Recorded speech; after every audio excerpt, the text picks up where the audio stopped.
finalmente enunciar a segunda lei da termodinâmica. Bom, aqui não tem uma equação, né? Aqui é mais um conceito que você precisa ter para que nós desenvolvamos a aula que vem. Mas é bem interessante a ideia da segunda lei da termodinâmica. Como é que a gente pode enunciar? Imagina uma situação que nós temos um gás, tá? Viu, né, nesse recipiente A, tem um outro recipiente B interligado por uma torneira ali, e nós abrimos. Qual a tendência desse experimento? Aquele gás vai se espalhar. E esse gás tem uma temperatura tal, e à medida, quando nós abrimos, todas essas características de pressão, de volume e de temperatura, elas vão variar. Por quê? Agora tem mais espaço, a pressão vai ser diferente. No caso aqui, com certeza diminuiu. O volume aumentou. A temperatura, como essas variantes, a chance dessa temperatura também ter diminuído, ela acontece. Agora, o que a gente precisa conversar aqui? Qual a chance, né, desse estado final voltar para o inicial espontaneamente? Espontaneamente. Bom, você sabe que espontaneamente não acontece. Isso aqui nós chamamos de um processo irreversível. Irreversível. Mas, mesmo que o processo acontecesse de forma reversível, ela não estaria desobedecendo a primeira lei da termodinâmica, porque a primeira lei da termodinâmica é simplesmente uma equação de balanço energético, certo? Só que, nesse caso aqui, entender que os processos naturais, eles são irreversíveis, eles só bagunçam, vamos dizer assim, né?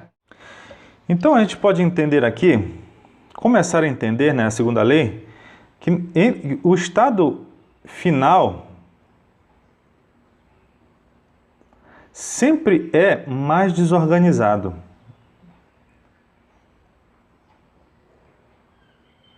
Que o inicial, certo? Bom, isso para nós começa a enunciar um conceito que é de entropia. Bora entender o que viria a ser isso. Bom, a gente viu no início desse capítulo que de alguns processos que tem que é quase que impossível transformar toda a quantidade de calor em trabalho. Lembra daquele cara acendendo um fogo, né, atritando uma vareta? Então, trabalho, calor, movimento, calor. Então, transformar todo esse calor em trabalho é quase que impossível. Bom, houveram vários estudos, né, construção de máquinas. Como você está vendo aí, essa máquina era interessante quando precisava tirar carvão lá das minas. Então, alguns físicos, e um deles foi James Watt, produziu, você vai ver esse nome Watt no terceiro ano, tá? Lá em eletricidade. Mas ele produziu um dispositivo que facilitava esse manejamento lá do carvão, trazer lá do fundo da mina, que era essa construção aqui. Ó, vou colocar aqui o funcionamento dela. Eu vou deixar essa mesma imagem anexa à tarefa no Google Classroom, tá? Olha como é que funciona. Ele tinha uma caldeira, tá vendo lá aquela tipo um caldeirão pegando fogo ali. E o que acontecia? Você está vendo uma válvulazinha verde? De repente não, né? Deixa eu ver se eu consigo escrever aqui. Ó, uma válvulazinha verde. Estava esquentando, recebia calor, e aumentava a pressão. Tinha um certo momento que aquela válvula abria. Deixa eu ver se eu coloco de volta. Ó, funcionando. E transformava isso em trabalho, expandindo aquele pistão. E aí todo aquele movimento descia, né? Esse pêndulo desse lado esquerdo ia até o fundo da mina, e tinha uma hora que um outro reservatório, que no caso viria a ser esse aqui em cima, esse azulzinho, ele liberava uma água mais fria, resfriava esse gás que estava aqui dentro e comprimia. Ó, bora ver se a gente vê de novo.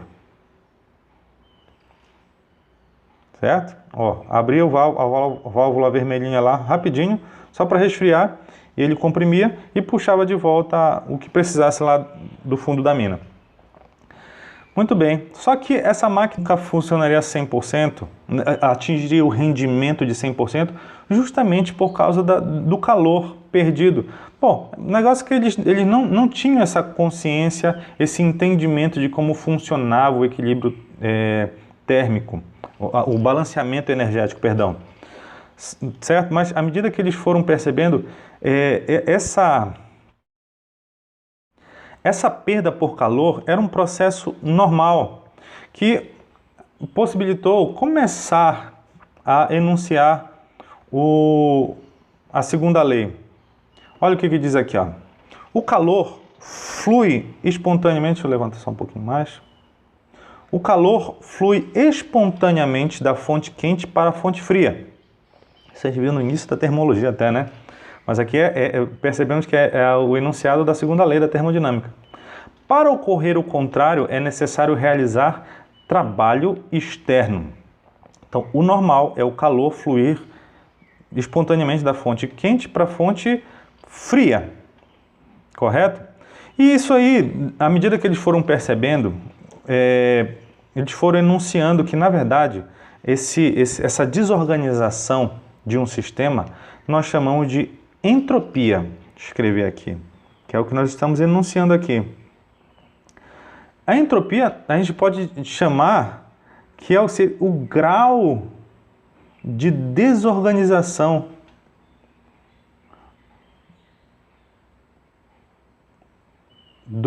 de um sistema. Esse é o processo normal. Tipo assim, se você vê uma casa, se ela estiver abandonada, é interessante como, se a gente volta depois de um tempo, ela está deteriorada. Esse é o processo normal. Mas cuidado, olha. Deixa eu enunciar de fazer esse comentário. Com esse entendimento, nós percebemos o quê? Que podemos reescrever a enunciação, o enunciado da segunda lei, que diz o seguinte: a entropia permanece constante nos processos reversíveis, mas aumenta nos processos irreversíveis. Esse seria o normal. Irreversível, normalmente os processos naturais são irreversíveis. Ele fica mais desorganizado.